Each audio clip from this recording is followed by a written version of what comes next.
What is going on? How are we doing today? Let some people get in here. I'm gonna talk to you guys about a few things that's going on.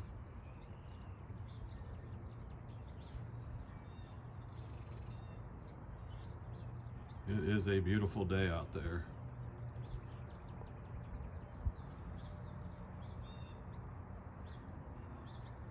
Got an interesting topic that I'm going to talk to you all about today because everybody's been talking so much about the eclipse and everything that's going on. There's a lot of things that are going on out there in the world, especially in the Middle East.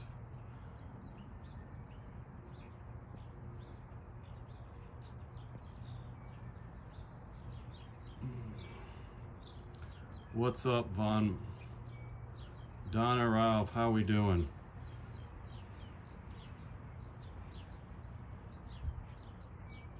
It is a nice day out. I was able to get some yard work done. Getting things done and around on the outside. Yeah, it's nice out today, finally. Except the yard still is all muddy. What's up, Wyoming girl? Knuckleheads. Homestead is in here. Got a few things I'm going to talk to you guys about. I'm going to set this down here. So a lot's been said about the whole prepping thing that's going on and about everything that's going on in the world and all that kind of stuff. I kind of like give you guys kind of an idea of some of the things that we are in the process of doing. We should have done a lot of this a long time ago. We didn't, so now we're kind of doing some things, but yeah, as you can see, we got a few things here. I want to talk to you all about some things. These are some of the things that we've done. This is 2 months supply of food, roughly 2,000. It is 2,000 calories a day, so we have a couple of those. We'll probably get a couple more of those. Some of the basic things I did not bring out. I'll talk about food. We have these. Also, if things start to get really crazy out there, to where we're having to learn how to garden, we have seeds. I actually have another container like this that similar to this that I will be putting all the seeds in. You can buy seeds. The only thing is, once you learn how to do seeds, you got to learn how to harvest the seeds and to store the seeds, because if everything gets crazy out there, you got to know how to replenish your food supply. We have lentils, all different kinds of beans, peppers, tomatoes, cucumbers, all that kind of stuff that we have in this.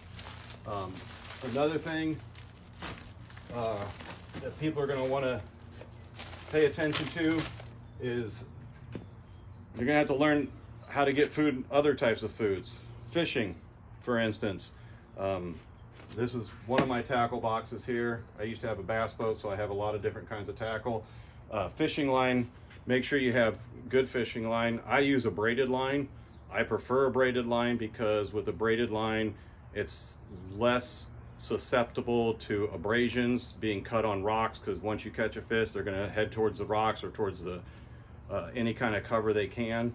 I have multiple fishing poles, so having a good fishing line with multiple different weight categories, whether it's from 5 to 6 pounds or 10-pound test, you're going to want to have different stuff depending on what you're fishing for, obviously. Beans, we've been buying beans. These are black beans. We also have, set this down here. We also got pinto beans. We have rice as well. This is just some of it. I didn't bring all of it out, obviously. And then also with that, we have these Mylar bags. These are food storage bags. These are very inexpensive. You put these in these bags. And then we also have these oxygen absorbers. You throw an oxygen absorber in it. You actually take your flat iron, for you ladies out there that have flat irons, and you crease this across the top. It seals it up. And then we also will be have food storage buckets. These are some of the lids that we have for them. These are for storage. These, we're going to put these on our 5-gallon buckets. Then they just twist off. You can store your food in there, and it'll be good for, you know, up to 25 years. These are actually good for 25 years. So we have those. And we got the Mylar and the oxygen absorbers. Also, if you have the means, get yourself a generator. This one here is a gas-powered one. We have lots of gas that we've purchased. You know, we keep gas on hand. Now, in case that when gasoline runs out, I'm actually going to be putting together a solar generator with a couple 100-amp lithium batteries, with a charge controller, inverter, so I can still run my refrigerator and my freezer and some you know, some lights and stuff like that. And it's renewable. I can set the solar panels outside, collect the sun. Also, now another thing, we've talked about the food. Now this is just some of our food. I didn't want to bring it all out. You also want to make sure you have multiple batteries, you know, different types of batteries. We have rechargeable flashlights. And the other thing, if you can't do it all on your own, get with family members. Coordinate together with the family members. Also, talking about some other things here. Fire. Now, save your dryer lint. Put your dryer lint in a bag. This stuff is very flammable. If you need to start a fire, you can pull out this dryer lint, get you some kindling around, put some of this underneath it, and then you can also start a fire. I also have an axe. I got a handheld one, and I also have a large one, splitting axe, and a chopping axe. Let's see. Also, you got to remember, if something does happen, get yourself a road atlas, an up-to-date road atlas. If things do go down, there won't be any GPS. You're going to need to know how to get to where you want to go. For you young kids that don't know what this is called a road atlas. Us older folks used to have to use this all the time, and we're pretty good at it, actually. That's how we used to get around. We didn't have GPS on a phone. Tarps. I suggest getting multiple tarps, whether it's the blue tarps or gray tarps, multiple sizes. Those can be used for shelter. They can be used for a roofing material. They can also be used to collect rainwater if things get really bad. I have multiple sizes. I didn't bring everything out because I have it all over my truck and I don't want to have to put it all away. But have multiple sizes. Also, buy yourself a roll of paracord. I have paracord that I use, so if you have to tie up your tarps, you'll have something to tie them up. Also, another good thing to have is stakes. I have plenty of stakes here that I can use to stake things, so if I do need that. Safety. I have a box here that is all safety. This is filled up with all of our safety stuff that's on here.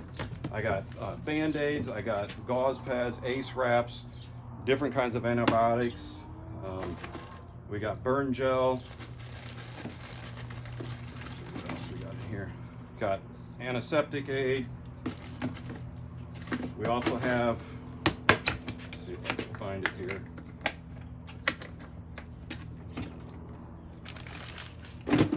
Must be down here.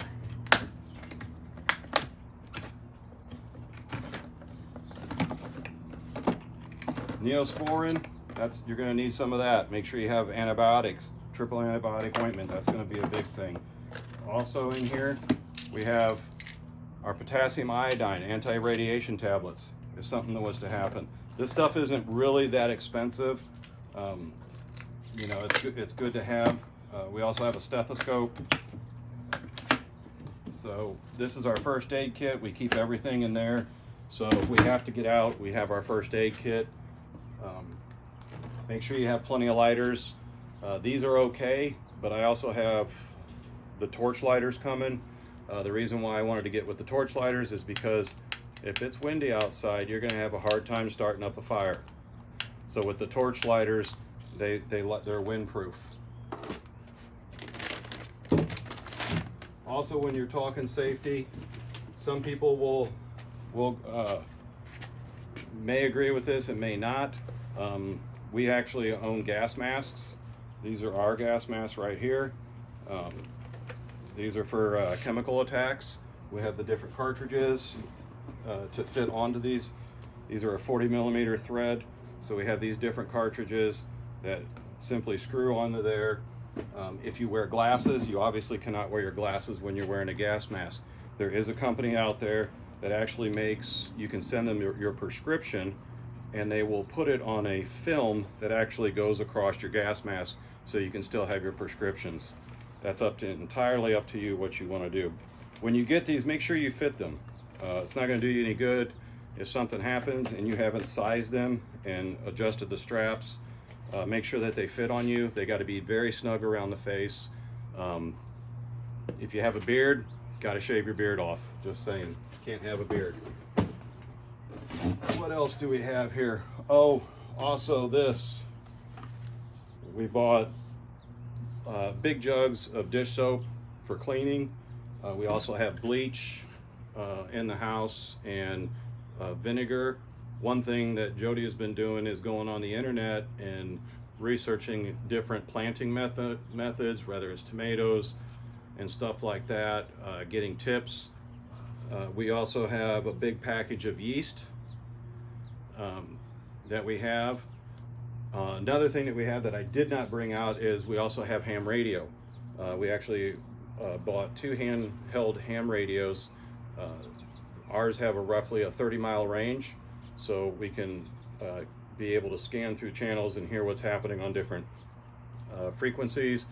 I'm going to give one to my daughter so she can actually stay in contact with us if something was to happen with that. The other thing that I'd like to show you, and I'm going to move some of this stuff, is water.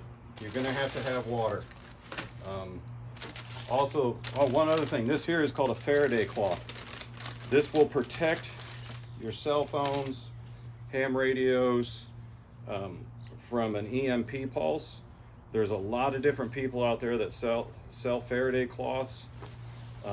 This one here you can actually cut, you can sew it together to make bigger ones.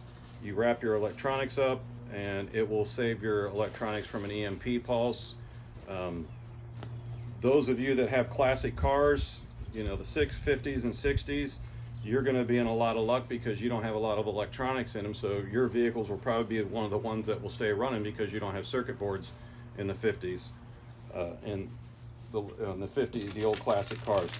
The way you test these, when you get this, there's a lot of people out there that sell these.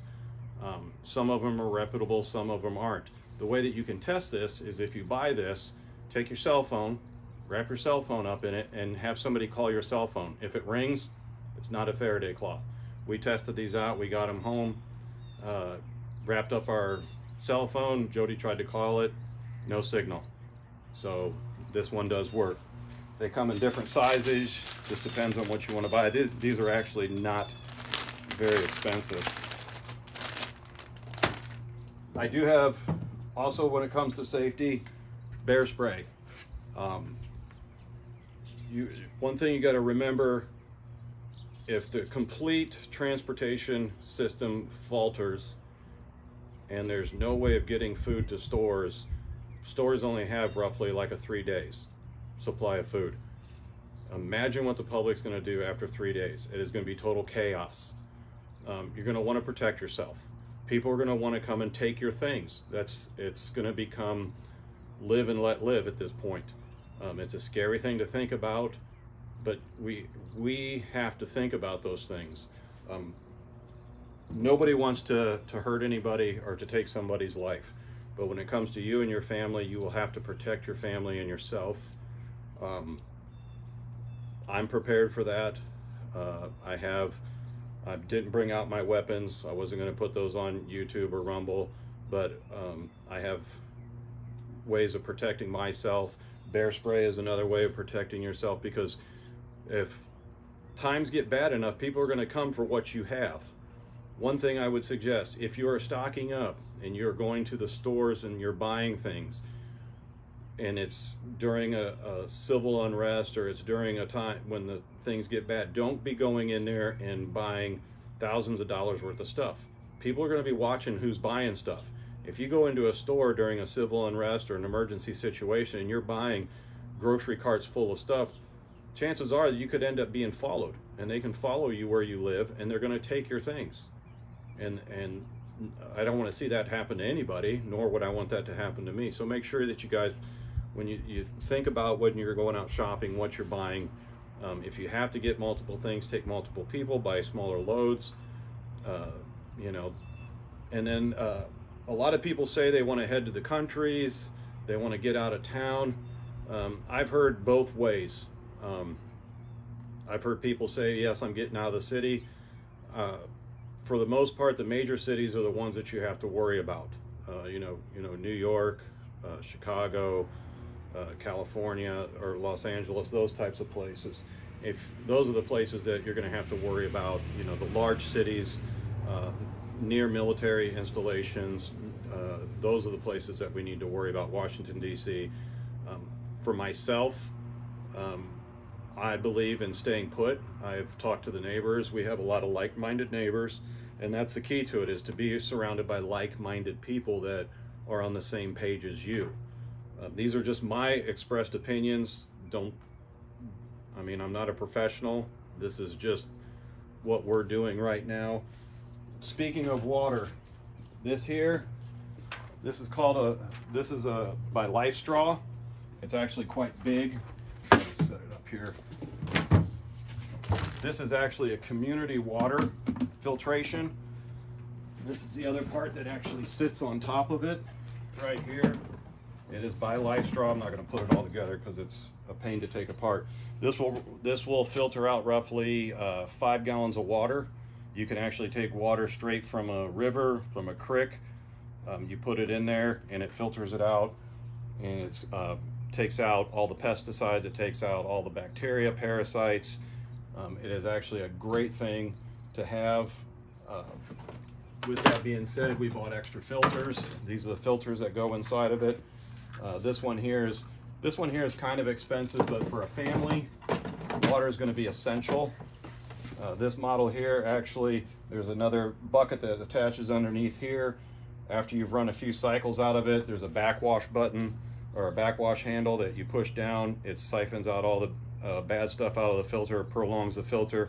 If I remember correctly, they said this one is good for, I want to say 18,000 gallons of water, I think is what it said that you can run through it before you have to change out the filter. So, but this is a great thing to have. Like I said, this is a little bit expensive, this one here. You can buy smaller ones of the Life Straw brand that will work just as well if it's just one of you or a couple of you, but it has multiple spigots on it. It's actually easy to put together, easy to run, and water is going to be essential to living when things end up hitting the fan. I don't want things to hit the fan, but I'm also not naive enough to think that with our current state of the country, the world, things that are going on, we have to be prepared. Tools, make sure you guys have tools. You're going to need to learn how to fix things on your own. You're going to need to learn how to repair things. If the grid goes down, you know, for any length of time, I would say be calm. Don't freak out, because if you freak out, you're not going to think straight. Stay calm, stay collected. You know, don't overreact. You know, take a deep breath, you know, and you'll get through it, and we all will. I have tents. I got lots of camping gear. one thing, I'll bring this, grab this. I have multiple cans, chainsaw gasoline, chainsaw oil for my chainsaw. Those are types of things that these stay forever. You know, I got these for my chainsaw. I have camping fuel for the stove. I also have an outdoor camping for wood, for like a bonfire pit. It's got a grate on it, and it's got pot holders and all that kind of stuff. But I'm trying to think what else. If you guys have any other ideas, I'd love to hear them. Put them in the comment section. You know, share ideas with everybody. We can all learn from each other. You know, when things do happen. You know, and we all want to stay safe. We definitely don't want any of this to happen. You know, like I said, the good thing about this is this will last 25 years, so I'll be 80 some years old before it goes bad, if I'm still around at 80 some years old. But these are some of the things that I've done. It's not a lot. I got more stuff inside. It's not a lot, but it's what we've done to start taking preparations for if there is a definite life-changing event. I just wanted to come out here. I'm going to get off now so I can go put all this stuff back and organize it back to the way it was. But if you guys have anything, make sure you guys put it in the comments, you know, as far as sharing ideas, tips. Be respectful. Not everybody thinks the same way. Not everybody will react the same way. If you're new to the channel, subscribe to it. Make sure you guys hit that like button. Monday I will be live for the eclipse. Indiana is in the path. We're looking at 95%, I think is what they said here in Fort Wayne, is what the totality will be. So we will be live streaming that as soon as I get home. So, and then Tuesday I will be back downtown. I got some new information that's going to be going along with that I found out. So stay tuned for that.